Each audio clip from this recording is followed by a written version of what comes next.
नमस्कार, जय हिंद। मेरा नाम है अमन वोहरा। सो फ्रेंड्स, आज हम शुरू करेंगे लेवल ऑफ टीचिंग यानी कि शिक्षण का स्तर। तो आपकी जानकारी मिले। नमस्कार, जय हिंद। मेरा नाम है अमन वोहरा। सो फ्रेंड्स, आज हम स्टार्ट करेंगे लेवल ऑफ टीचिंग यानी कि शिक्षण का स्तर। आपकी जानकारी के लिए, आपके नॉलेज के लिए मैं बता दूं कि हम आपको पेपर 1 का फुल कोर्स कंप्लीट कराएंगे वीडियो के रूप में। यानी कि हम आपको पूरा फ्री कोर्स वीडियो देंगे जो कि कहीं अवेलेबल नहीं है। आप यूट्यूब चैनल हर एक चेक कर सकते हैं, वहाँ पे आपको फ्री कुछ नहीं करवाया जाता, वहाँ पे आपको सिर्फ एमसीक्यूज देते हैं। लेकिन हमारा स्टडी भारत यूट्यूब चैनल ऐसा चैनल है जहाँ पे आपको पेपर 1 का complete video according to new syllabus आपको बिल्कुल फ्री मिलेगा। बस आपको वीडियो देखना है, साथ साथ लिखते जाना, आपकी फ्री में तैयारी हो जाएगी। अगर आपका मीडियम है इंग्लिश तो सुबह है उसकी टाइमिंग 11 बजे। अगर आपका मीडियम है हिंदी तो रात को 8 बजे उसकी टाइमिंग है। डेली लाइव क्लास चलती है, तो आप इसमें ज्वाइन कर सकते हैं। बिना कोई फ़ी पे करिए, बिना कोई बुक पढ़े आप नोट्स बनाइए, आपकी फ्री में तैयारी हो जाएगी। जिन बच्चों को साथ में नोट्स चाहिए वो हमारा पेड व्हाट्सएप ग्रुप ज्वाइन कर सकते हैं, जहाँ पे आपको वीडियो ये सेम रहेगा, लेकिन आपको व्हाट्सएप ग्रुप ज्वाइन करना पड़ेगा। याद रही, वो पेड ग्रुप है। अगर आपको फ्री करना है तो वीडियो देखिए, अगर आपको नोट्स चाहिए तो आप पेड ज्वाइन कर सकते हैं। आपको नोट्स वहाँ पे मिल जाएंगे। आपको हमें इस नंबर पे कांटेक्ट और व्हाट्सअप करना है, सारी जानकारी आपको यहाँ पे मिल जाएगी। तो चलिए स्टार्ट करते हैं। सो देखिए, शिक्षण का स्तर क्या है। अब देखिए लेवल ऑफ टीचिंग में देखिए कि बहुत सारे शिक्षण के स्तर होते हैं। जैसे आप देखिए कि पढ़ाने का तरीका अलग से है। जैसे मान लीजिए कि मैं आपको पढ़ा रहा हूँ तो मेरे को पता है कि आपका लेवल कितना है, या कईयों का लेवल बिल्कुल ज़ीरो है, कईयों का स्टूडेंट का लेवल बिल्कुल हाई है। तो टीचर को क्या होता है कि वो इस हिसाब से पढ़ाता है कि बच्चों को सारी चीज़ें समझ में आ जाए। तो देखिए, शिक्षण को एक उद्देश्य पूर्ण प्रक्रिया मानी जाती है। उद्देश्य पूर्ण प्रक्रिया क्या है कि टीचर के सामने देखिए एक उद्देश्य होता है कि आपका सिलेबस कंप्लीट करवाना है। जैसे मेरे सामने उद्देश्य क्या है कि जब यूजीसी नेट का एग्ज़ाम होगा उससे पहले आपका सिलेबस भी हो जाए और आपकी पूरी तैयारी हो जाए, आपकी प्रैक्टिस भी हो जाए। इस प्रक्रिया का संबंध अधिगम से भी बहुत गहरा है। पाठ्य वस्तु का अपना स्वरूप होता है जिससे शिक्षण के विभिन्न उद्देश्यों को प्राप्त किया जा सके। सो देखिए, पाठ्य वस्तु यानी कि जब भी हम कोई चीज़ पढ़ते हैं उसका अपना स्वरूप होता है। तो देखिए यहाँ पे क्या है कि मान लीजिए आपके सामने कोई बुक है, आपके पास मान लीजिए पेपर 1 की कोई किताब है, लेकिन आपको वो बहुत टफ लगती है, उसकी लैंग्वेज बहुत टफ लगती है पढ़ने में, तो आपको वो समझ नहीं आती। लेकिन जब आपको वही बुक से वही टीचर आपको वो पढ़ाते हैं, जैसे आपको मैं ये लेक्चर दे रहा हूँ, तो अगर आप वो चीज़ सेम पढ़ेंगे तो आपको वो चीज़ आसान लगेगी। तो इसमें क्या है, ये शिक्षण के विभिन्न उद्देश्य हैं, यानी कि जो चीज़ आपको नहीं आती वो आपको चीज़ आसानी से आ जाए। तो देखिए, कक्षा की गतिविधि में शिक्षा का क्रियात्मक एवं व्यवहारिक रूप दिखाई देता है। देखिए, कक्षा की जो गतिविधि है उसमें शिक्षा का क्या है, क्रियात्मक रूप है, यानी कि वो क्रियाशील टीचिंग है। यानी कि जब भी टीचर पढ़ाते हैं आपको पूरी तरह एक्टिव होकर पढ़ाते हैं। व्यवहारिक रूप आपको वहाँ पे उनका दिखता है। शिक्षण अधिगम की प्रक्रिया के रूप में जाना जाता है। किसी भी कक्षा में जब शिक्षक का कार्य चल रहा होता है, देखिए जब भी किसी क्लास में पढ़ाया जाता है तो ये शिक्षण अधिगम की प्रक्रिया इसे माना जाता है। यानी कि शिक्षण अधिगम क्या है कि टीचर के क्लास में बच्चों को पढ़ाना और बच्चों का पढ़ना। तो देखिए, जब भी ऐसी चीज़ आती है तो अब हम दो चीज़ें देखते हैं। पहली यह कि कक्षा में शिक्षा प्रदान करने का कार्य होता है। दूसरा, छात्र शिक्षक द्वारा प्रदान किए जा रहे आगे अधिगम के द्वारा नए प्रकार के अनुभव एवं ज्ञान को सीखने का प्रयास करते हैं। यानी कि देखिए, पहली बात क्या है कि शिक्षा जो कक्षा में शिक्षा प्रदान की जा रही है, यानी कि देखिए कक्षा में टीचर आपको पढ़ा रहे हैं, शिक्षक आपको पढ़ा रहे हैं। दूसरी बात क्या है कि छात्र क्या है कि जो शिक्षक आपको पढ़ा रहा है, यानी कि जो शिक्षक छात्रों को पढ़ा रहा है, तो बच्चे उससे कुछ नया सीखने का प्रयास करते हैं। जैसे मान लीजिए आपके सामने कोई बुक है, आपने देखी कि जैसे आप मेरी वीडियो रेगुलर फॉलो करते हैं तो आपको मैं पहले टीचिंग एप्टीट्यूड पढ़ाऊंगा, उसके बाद जैसे मैं आपको नया लेक्चर दूंगा रिसर्च का, कॉम्प्रिहेंशन का, तो ऐसे करते करते आपको एक नया अनुभव सीखने को मिलेगा। पहली बात क्या है, आपको शिक्षक का क्लास में पढ़ाना, कक्षा में शिक्षा का कार्य होना। दूसरा क्या है कि छात्रों का शिक्षक से नया ज्ञान सीखना। सो देखिए, शिक्षक का प्रयास होता है वह प्रभावी शिक्षा प्रदान करके छात्रों को नए प्रकार का ज्ञान प्रदान करे और उनके व्यवहार एवं व्यक्तित्व में सुधार करे। अब देखिए, व्यवहार में सुधार कैसा है, जैसे मान लीजिए शिक्षक का प्रयास क्या होता है कि आपको सारी चीज़ें बहुत आसानी से करवाना। कि ताकि जहाँ पे आपको कन्फ्यूज़न है, जहाँ पे आपको समस्या है, आप उसे पूरी तरह से निजात पा लें। सो इस प्रकार यह कहा जा सकता है कि शिक्षा व अधिगम दोनों के ही दोनों के एक ही उद्देश्य हैं। अब देखिए, शिक्षा हो या अधिगम हो, ठीक है, तो वो दोनों के एक ही उद्देश्य है, यानी कि आपको वो चीज़, आप शिक्षा ले रहे हो, आप चीज़ें समझ रहे हो, आपको शिक्षा लेनी है, लेकिन आपको कैसे वो शिक्षा प्राप्त करनी है, वो चीज़ टॉपिक कैसे समझना है, वो आपके ऊपर डिपेंड है। तो उसको कहते हैं लेवल ऑफ टीचिंग, यानी कि शिक्षण का स्तर। देखिए, आपको मैं ये यहाँ पे थोड़ा सा एक्सप्लेन करके बता रहा हूँ स्टार्टिंग करने से पहले, कि ताकि आपको उसका बेस पता चल जाए, उसका आधार पता चल जाए। सो देखिए, अब प्रश्न यह उठता है कि कक्षा में चल रहे इस शिक्षण का कार्य स्तर क्या होना चाहिए। अब देखिए, क्लास में जो चीज़ पढ़ाई जा रही है तो उसका स्तर कितना होना चाहिए, यानी कि मान लीजिए कि क्लास में आपको टीचर पढ़ा रहे हैं तो उसका स्तर कैसा होना चाहिए, हाई लेवल, लो लेवल, निचला स्तर, ऊंचा स्तर, कैसा। सो देखिए, कई कारकों पर निर्भर करता है, जैसा कि शिक्षण की योग्यता, शिक्षक की योग्यता। आप देखिए, शिक्षक की योग्यता क्या है, अधिगम अनुभव की प्रकृति, यानी कि जो अधिगम अनुभव की प्रकृति कैसी है, शिक्षण अधिगम वातावरण एवं परिस्थितियाँ, यानी कि देखिए, जो शिक्षक देते हैं और बच्चे जो पढ़ते हैं वहाँ पे माहौल कैसा है, और शिक्षण के उद्देश्य क्या है, उसके लक्ष्य क्या है। क्या आपको शिक्षक को, जैसे मान लीजिए आपको मैं ये नॉलेज दे रहा हूँ, सारी चीज़ें आपको पढ़ा रहा हूँ, मेरा टारगेट क्या है, मेरा उद्देश्य क्या है कि आपको मैं सारी चीज़ें करवाऊँ कि ताकि आपका एग्ज़ाम हो जाए। सो टीचर की क्या, शिक्षक की क्या योग्यता है, ये सारी चीज़ें, वातावरण कैसा है, ये सारी जो चीज़ें हैं, ये शिक्षण कार्य में आती हैं। शिक्षण का उद्देश्य विद्यार्थियों को सीखने के व्यवहारों में वांछित परिवर्तन लाना तथा उनके सीखने के लिए प्रेरित करना होता है। यानी कि देखिए, यहाँ पे क्या है, शिक्षण का मुख्य कार्य क्या है, उद्देश्य क्या है, कि जो विद्यार्थी है उनको सीखने के व्यवहार, यानी कि जो वो सीखना चाहते हैं, जो उनका पाठ्यक्रम है, जो उनका सिलेबस है, तो उनमें वो वांछित परिवर्तन लाए। ऐसा नहीं सिलेबस चेंज कर देना है, यानी कि मान लीजिए कि आपको कोई चीज़ नहीं आती, अब आप डर जाते हैं कि मेरे को मैथ्स नहीं आता, मेरे को डीआई नहीं आता, मेरे को ये नहीं आता, मेरे को वो नहीं आता, तो आप वो चीज़ें करते ही नहीं है, लेकिन आपको करना तो पड़ेगा। तो शिक्षक क्या करते हैं कि आपको वो चीज़ आसानी से करवाते हैं, जिससे आपको प्रेरणा मिलती है कि हाँ, ये चीज़ आप कर सकते हैं। यानी कि जो चीज़ आपको पहले नहीं आती, आप उसे डरे हुए होते हैं, वही चीज़ आपको बाद में वो आ जाती है। तो यह है शिक्षण का मुख्य उद्देश्य, यानी कि आपकी जो समस्याएं हैं उसको सुधारना। विभिन्न स्तरों पर विभिन्न शैक्षिक उद्देश्यों की प्राप्ति के लिए विषय वस्तु को पढ़ाया जाता है। अब देखिए, विभिन्न स्तरों पर क्या है, विभिन्न शैक्षिक उद्देश्य हैं। जैसे आप स्कूल लेवल पे पढ़ रहे हैं तो आपको वो सिलेबस करवाया जाएगा, कॉलेज लेवल पर पढ़ रहे हैं तो आपको वो सिलेबस करवाया जाएगा, अगर आप यूजीसी नेट की तैयारी करें तो आपको वो सिलेबस करना होगा, अगर आप यूपीएससी, आईएएस, पीसीएस की कोई भी एग्ज़ाम की तैयारी करते हैं तो आपको उसके अकॉर्डिंग चलना पड़ेगा। यानी कि उद्देश्य सबके अलग अलग है, क्योंकि आप, ऐसा तो है नहीं कि आप यूजीसी नेट की तैयारी करते हो आप सभी एग्ज़ाम दे सकते हैं, है ना, ऐसा नहीं है। आपको वो विषय वस्तु पढ़ाई जाएगी जो आपका टारगेट है, जो आपका लक्ष्य है। सो अब बारी आती है मेन पॉइंट्स की। तो देखिए, यहाँ पे क्या है कि जो शिक्षा के स्तर को निर्धारित करने के लिए विद्वानों एवं शिक्षा मनोवैज्ञानिकों ने इसके 3 निम्न स्तर निर्धारित किए हैं।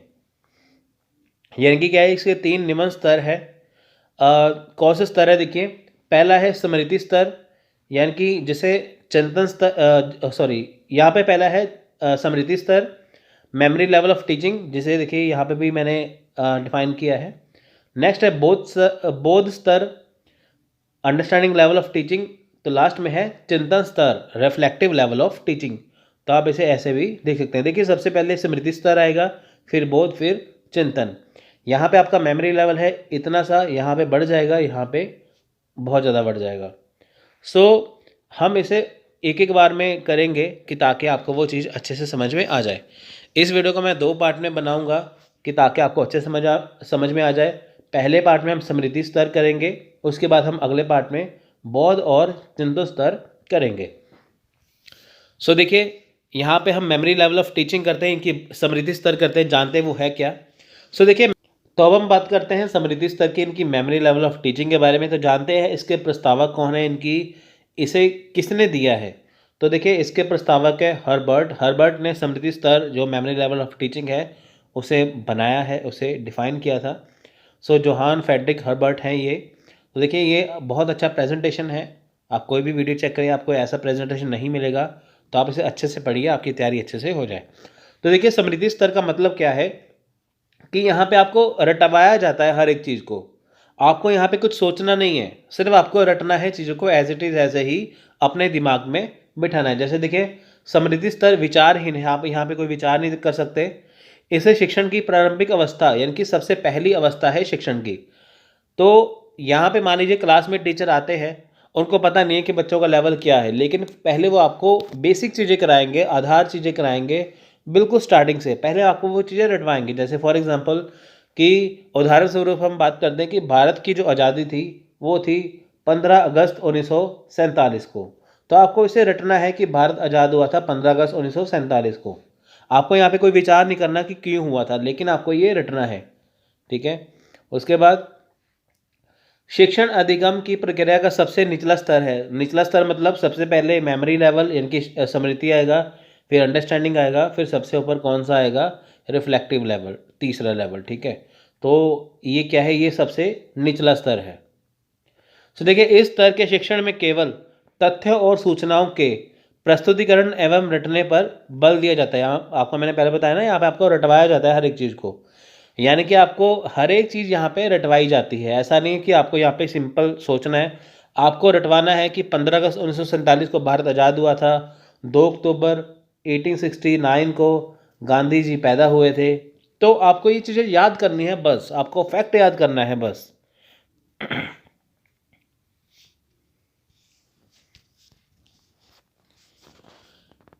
देखिए शिक्षक को जितना भी ज्ञान होता है वह पाठ्य पुस्तकों के माध्यम से छात्रों को पढ़ा देता है। यानी कि देखिए शिक्षक को जितना भी ज्ञान है, किसी चीज़ के बारे में है ज्ञान है, वो आपको पाठ्य पुस्तक के माध्यम से पढ़ाएंगे और छात्र भी बिना सोचे समझे पुस्तकों से सीधे रट लेते हैं। देखिए बहुत सारे टीचर ऐसे हैं, आपको वो किताबों के ऊपर जोर देंगे कि आप ये ही पढ़िए, यही आपको लिखना है। जैसे होता है ना एग्ज़ाम में, जैसे आप स्कूल लेवल पे पढ़ते हैं या कॉलेज लेवल पे पढ़ते हैं, जो वहाँ पे लिखा होता है आपका वो पॉइंट याद करने होते हैं। जैसे मान लीजिए आप कोई ऐसे टाइप क्वेश्चन लिख रहे हैं, लेकिन वहाँ पे आपको 10 पॉइंट देने हैं, लेकिन आपको 10 पॉइंट के जो नेम है वो रटे होने चाहिए, वो याद होने चाहिए आपको। तो शिक्षक आपको जितना भी ज्ञान देते हैं वो पुस्तक के माध्यम से देते हैं, उससे बाहर वो नहीं जाते। एग्जाम्पल दे सकते हैं, लेकिन वो चीज़ों को हटवा के अपनी चीज़ नहीं लगवा सकते। आपको पुस्तकों के सहारे ही सब कुछ पढ़ना होता है। सो जैसी चीज़ें हैं आपको वो वैसे ही रटनी है, आपको सारे सारे पॉइंट यहाँ पे रटने होते हैं। मुख्य रूप से ये शिक्षक केंद्रित है। देखिए शिक्षक केंद्रित है क्योंकि देखिए शिक्षक आपको जो जैसे पढ़ाएंगे स्टूडेंट को, विद्यार्थी को वैसे ही पढ़ना है। इस प्रकार के शिक्षण निगम में बौद्धिकता का स्तर काफ़ी कम होता है। बौद्धिकता मतलब यहाँ पे आप अपनी बुद्धि का इस्तेमाल नहीं करेंगे, जो आपको चीज़ें होंगी आपको वही याद करनी पड़ेंगी, वही रटनी पड़ेंगी। इसका कारण यह है कि यहाँ किसी प्रकार की उच्च स्तरीय पाठ्य या सहायक सामग्री का उपयोग नहीं किया जाता। ये देखिए यहाँ पे उस स्तरीय कोई पाठ्य नहीं है, सिंपल बेसिक से क्वेश्चन आपको आते हैं, सिंपल सा बेसिक आपसे पूछते हैं।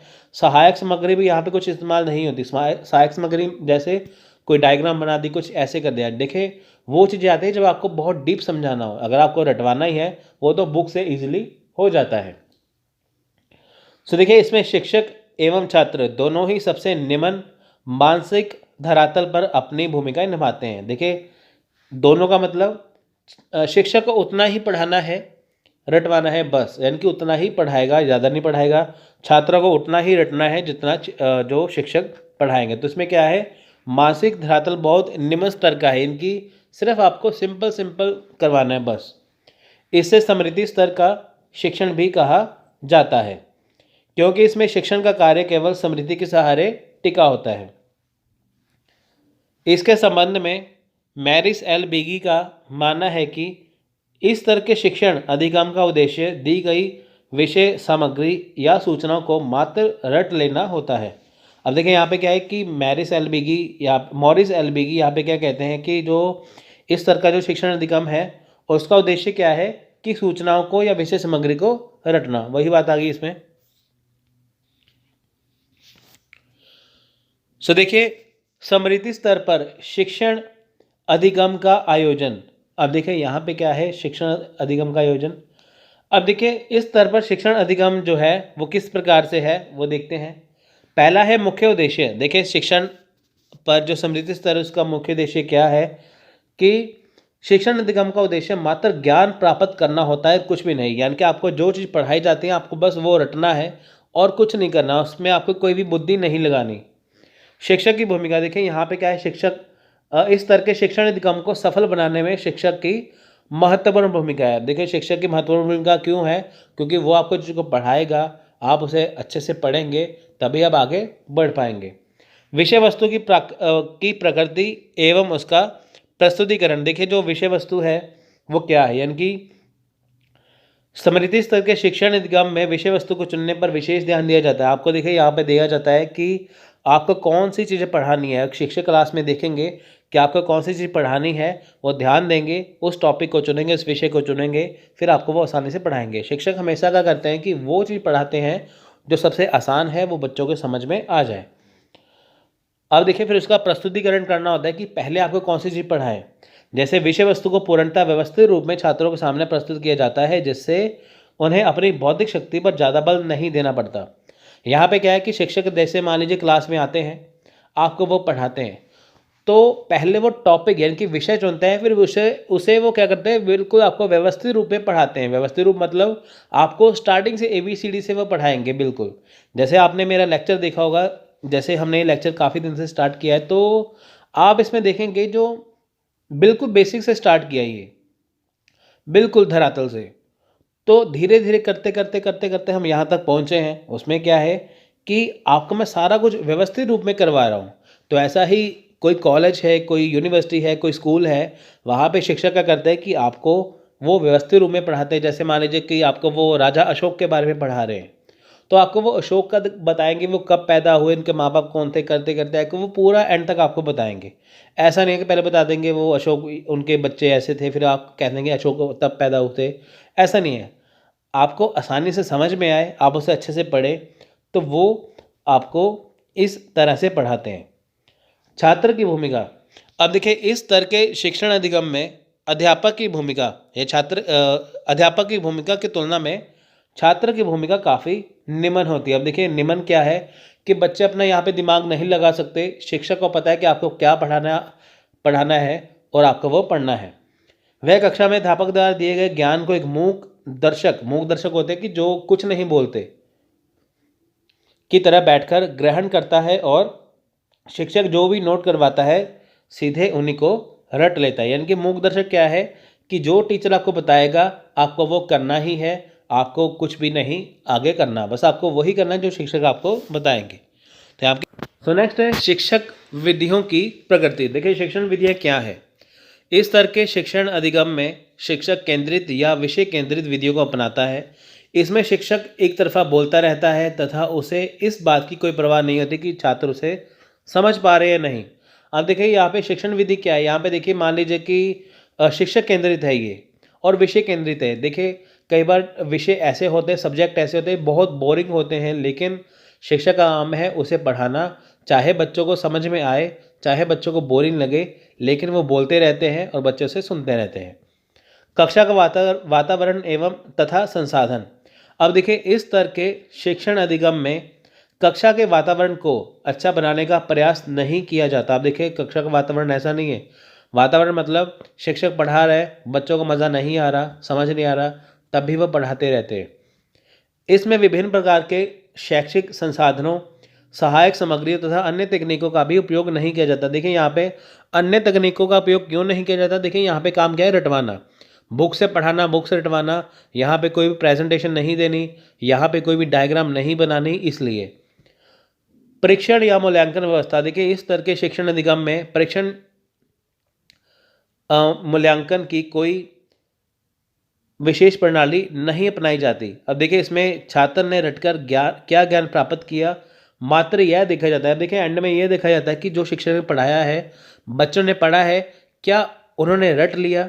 मेमोरी लेवल में इतना ही देखा जाता है, स्मृति स्तर में, कि क्या बच्चों ने रटा है, क्या उन्हें पता है कि भारत कब आज़ाद हुआ, संविधान कब लागू हुआ, गांधी जी कब पैदा हुए। ये सारी ही चीज़ें, ऐसी ही चीज़ें उनको रटवाई जाती हैं, तभी पता चलता है इसमें। सो देखिए यहाँ पे देखते हैं स्मृति स्तर के गुण एवं दोष। तो देखिए गुण क्या है इसके, पहले हम गुण करते हैं।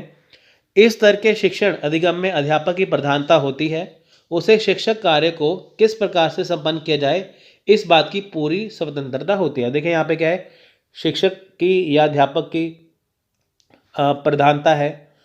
उन्हें पता है कि इसको कैसे, इनकी कोई टॉपिक कैसे ख़त्म करना है, चाहे वो बच्चों को समझ में ना भी आए, तब भी उन्हें पूरी स्वतंत्रता होती है कि वो किस हिसाब से उसे करवाए। वैसे देखिए शिक्षक इसी हिसाब से पढ़ाते हैं, ऑर्गेनाइज वे में, व्यवस्थित तरीके से, कि ताकि बच्चों को समझ में आ जाए। छोटे बालकों का बौद्धिक स्तर निम्न होता है। इस वजह से स्मृति स्तर की सहायता से छोटी कक्षा के छात्रों का शिक्षण अधिगम अच्छी तरह से किया जाता है। अब देखिए जो छोटे छोटे बालक हैं, छोटे छोटे बच्चे हैं, तो उनका जो बौद्धिक स्तर है बहुत कम होता है, तो वो इतनी चीज़ें रट नहीं पाते। जैसे आप मान लीजिए आप 5वीं कक्षा में पढ़ते हैं, तो आपको एक एमए की किताब दे दें। जैसे मान लीजिए कोई भी 5वीं कक्षा का विद्यार्थी है, उसे एमए की कोई भी बुक दे दें, तो वो पढ़ नहीं पाएगा, क्योंकि उसका जो लेवल क्या है, स्तर क्या है, वो निम्न है। लेकिन एमए वाले छात्र को 5वीं की किताब दे दो, वो झट से पढ़ लेगा। क्यों? क्योंकि उसका जो लेवल है माइंड का, वो काफ़ी बढ़ चुका है। सो इसलिए इस स्तर के शिक्षण अधिगम में सीमित संसाधनों से काम चल जाता है तथा ज़्यादा संसाधनों का अभाव खटकता नहीं है। इनकी देखिए सीमित संसाधन क्या है, क्लास में जब टीचर पढ़ाते हैं, बच्चों को एक उनके पास किताब होती है और बच्चों के पास किताबें होती हैं, तो क्या करते हैं कि वो उससे ही पढ़ा देते हैं। स्मृति स्तर के शिक्षण अधिगम में जो सूचनाएं रटकर अपने दिमाग में बिठा लेते हैं, उसका लाभ उन्हें अन्य स्तरों पर मिलता है। ज्ञान पहली सीढ़ी है, इसी से बोध एवं चिंतन मनन संभव है। अब देखिए जो सूचनाएं वे उन्हें रटनी होती हैं, स्टूडेंट को, छात्रों को, वो अपने दिमाग में बिठाते हैं कि ताकि उनके आगे जाके काम में आए। सो देखिए यहाँ पे दोष भी देख लेते हैं एक बार कौन से हैं। सो देखिए इस स्तर के शिक्षण में ज्ञान को रटकर प्राप्त किया जाता है। केवल रटा हुआ ज्ञान कभी भी प्रासंगिक नहीं होता। हो सकता है कि कुछ समय बाद छात्र उसे भूल भी जाएं, और इस स्तर का एक बड़ा दोष है। देखिए यहाँ पे जो रटी हुई चीज़ है वो हमेशा ही भूलती है, ये बात सही है। जब आप किसी चीज़ को डीप में पढ़ते हैं, गहराई में पढ़ते हैं, तो आपको वो चीज़ समझ में आती है। जब आप उसे रटते हैं, वो आपको चीज़ें याद नहीं होती।